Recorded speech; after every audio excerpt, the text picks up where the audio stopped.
You just gave birth. You're shaking, bleeding, exhausted. Your newborn's tiny fingers grasp at you, desperate for warmth, for milk, for you. But before you can even hold them, hands rip you away. Your baby's cries grow distant as you're dragged into a nursery filled with silk and lace to feed a child that isn't yours. Meanwhile, your own baby, hungry and helpless, is left behind to starve. This is the horrific truth of black wet nurses, a truth they never taught you in school.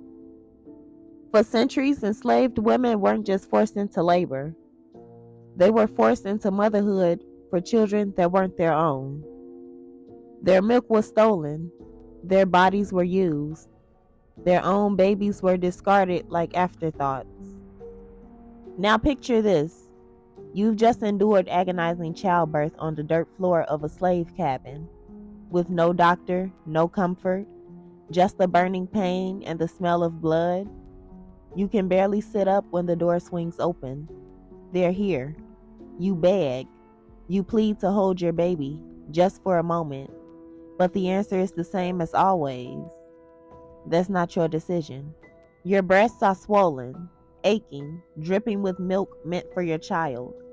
But instead, you're shoved into the big house. A white woman places her chubby, full-fed baby into your arms. You have no choice. If you refuse, you're beaten, or worse. Your own baby, weak and crying, is left behind in a cabin, slowly starving because the very milk meant to sustain them is now keeping another woman's child alive. And when your milk dries up, you're sent back to the fields, toiling under the scorching sun, your body drained and broken, and your baby gone, maybe dead, maybe sold off to another plantation, never to be seen again. This was the cruel reality of black wet nurses. But it didn't end after slavery. Even after emancipation, wealthy white families still hired black women as wet nurses, believing the racist myth that their milk was somehow superior.